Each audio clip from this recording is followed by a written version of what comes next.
Hello guys, I hope you're well. So here's a small tutorial. We're going to be working on this image. It's going to last 5 minutes. We're going to fix lens distortion within this image, within Photoshop. The technique I'm going to show you is not mine. I've been seeing it a couple of days ago.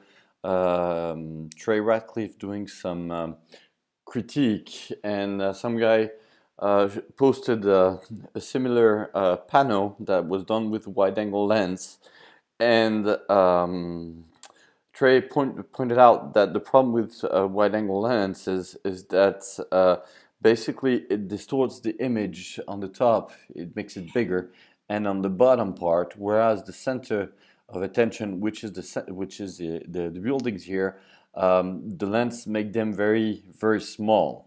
So I have on this image a huge sky, and the main subject is small. I didn't know how to fix this because I didn't want to lose the sky at the beginning. And looking at that critique, Trey Ratcliffe explained the technique I'm gonna show you right now.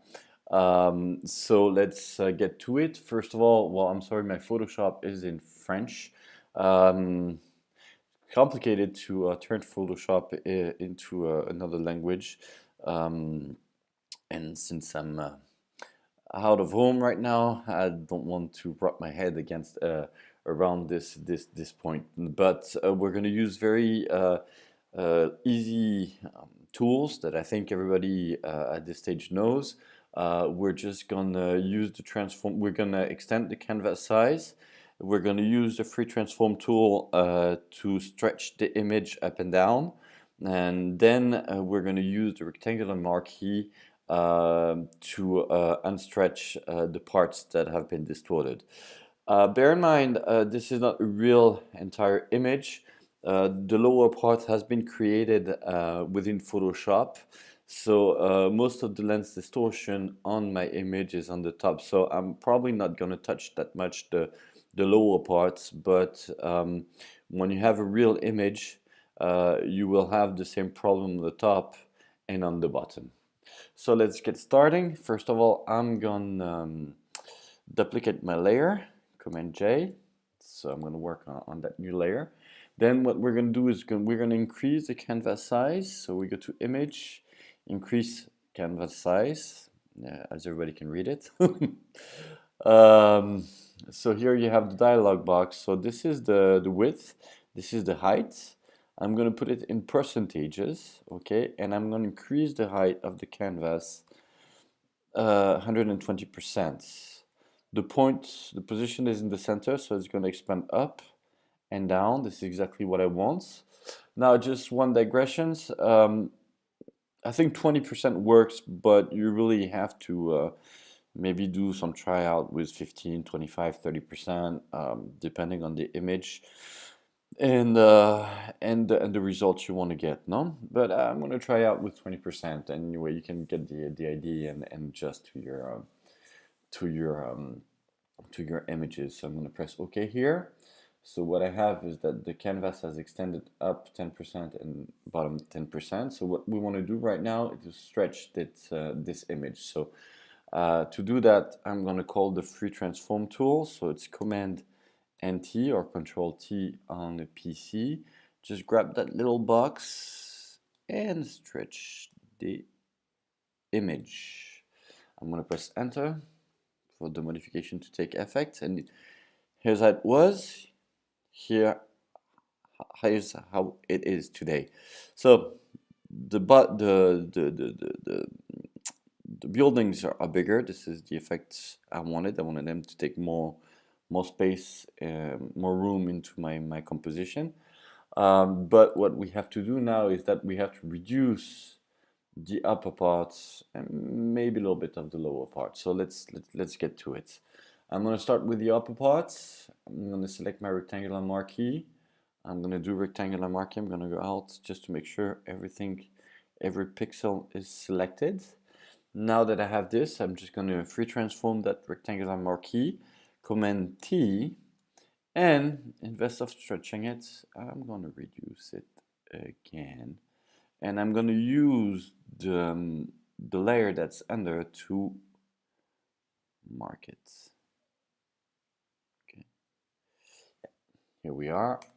Enter. Command D to deselect.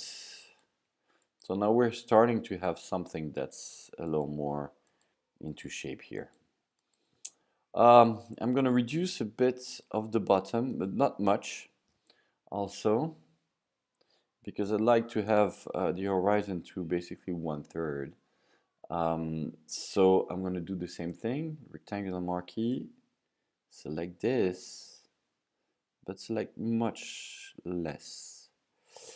Okay, Command T, and we unstretch this.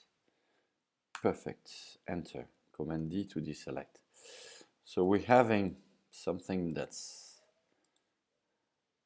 more appealing to my taste. So what I want to do right now is to get back into the original dimension of the image. No.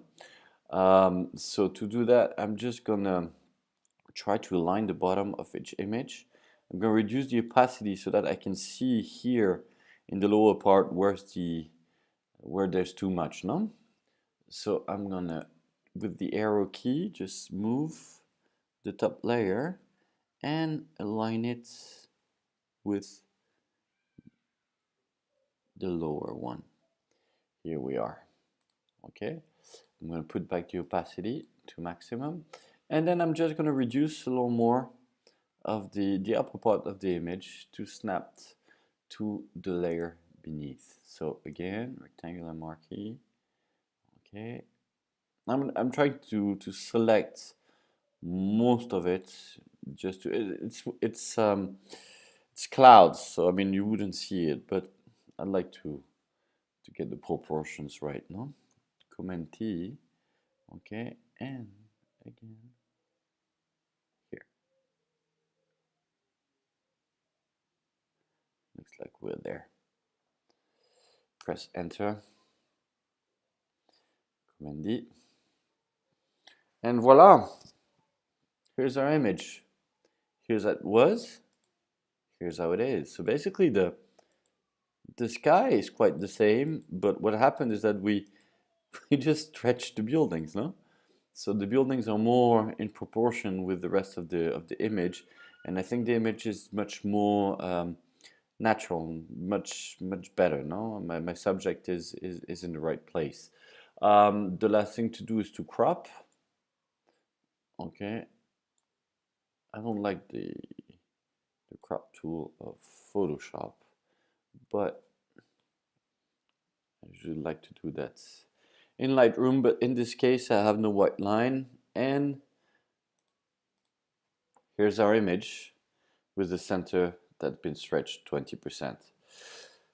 Well, I hope you liked it. I hope this will be helpful for you guys. Thank you very much for watching. Have a very pleasant day or evening, whatever the time you guys are watching. Thank you.